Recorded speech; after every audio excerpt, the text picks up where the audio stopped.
কবির, এই কবির, আপু বল। চল উকিলের কাছে যাব। উকিলের কাছে গেলে যাবি? তোর দুলাভাইকে ডিভোর্স দেব, চল আমার সাথে। দুলাভাইরে ডিভোর্স দিবি? চল এক্ষুনি চল। তাহলে ঠিক আছে, তুই একটা কাজ কর, ওই যে আমার পর ময়না ভাবি আছে না, তুই ওর কাছে যা। ময়না ভাবির কাছে কেন যাব? ময়না ভাবি কোর্ট কাছারি পুলিশ এগুলো ভালোভাবে বোঝে, আমি এগুলো বুঝি না। তাছাড়া আমার একটু কাজ আছে, আমার একটু খেলা আছে, আমি যাবো। আমি গেলাম। তোদের শুধু কাজ আর কাজ, আমার কাজের বেলায় কাউকে পাই না। তুই যা। আচ্ছা, আমি ময়না ভাবির কাছেই যাইতাছি। ময়না ভাবি, ভাবি, ভাবি, আপনার বাপের বাড়ি গেছিলাম আপনারে খুঁজতে। তারা বললো এই বাড়িতে আপনি কাম করতে আসছেন। আচ্ছা, কি দরকারে আইছেন? কিন্তু আপনি মানুষের বাড়িতে কাম করতেছেন কেন? আপনার তো ভালো অবস্থান ছিল। কি করবো, আমার ভাগ্যে ছিল। বিয়ের আগে তো বাপের বাড়িতে আমি রাজার হালেই ছিলাম, বাপ মায়ের আদর, ভাই বোনের আদর। কিন্তু এরপরে যখন বিয়ে হইলো, বিয়ের পরেও ভালোই ছিলাম, স্বামী আমার অনেক যত্ন করেই রাখতো। কিন্তু আমার তো চাহিদা ছিল বেশি। আমার স্বামী নতুন শাড়ি কিনা দিতে পারতো না, এক জায়গায় ঘুরতে যেতে চাইলে নিয়ে যেতে পারতো না। আমার খুব রাগ হইতো, প্রায় ওর সাথে এগুলো নিয়ে আমার ঝগড়া হতো। তখন সময়টা এমন ছিল যে বিভিন্ন মানুষ এসে আমার স্বপ্ন দেখাইতো, লোভ দেখাইতো, যে আমি যদি আমার স্বামীরা ডিভোর্স দিয়ে দিই, তারা আমার আরো ভালো কিছু দিব, আমি এক জায়গায় ভালো জায়গায় বিয়ে করতে পারবো। আমার বাড়ি থেকেও আমার মা আমার লোভ দেখাইতো যে আরো বড় লোক ছেলে দেখে আমার বিয়ে দিয়ে দিব। শেষমেশ কি ভূত চাপলো মাথায়, আমি আমার স্বামীরা ডিভোর্স দিয়ে দিলাম।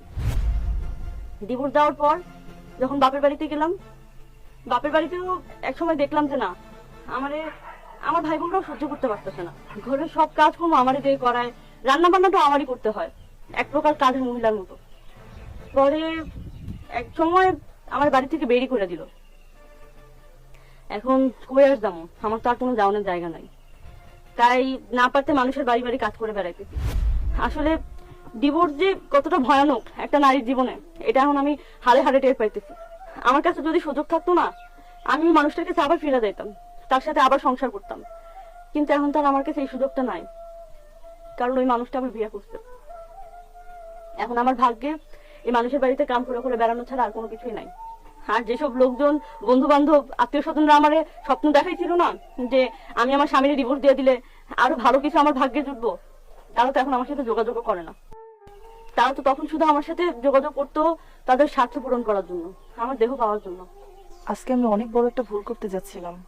ময়না ভাবির কাছে না আসলে এই বিষয়টা আমি উপলব্ধি করতে পারতাম না। না, এই ভুল আমি করব না। আচ্ছা, যাই হোক, আপনি কি জন্য যেন আইছিলেন? হ্যাঁ, না এমনি আপনাকে অনেকদিন দেখিনি তো ভাবি, এই জন্য দেখা করতে আসছিলাম। ঠিক আছে ভাবি, ভালো থাকবেন। হ্যাঁ, আমি এখন আসি। আচ্ছা, আমার জন্য দোয়া করেন। আর আমি জানি আপনারাও সুখেই আছেন, আপনাদের জন্য আমি দোয়া করি, ভালো থাকেন। ঠিক আছে ভাবি।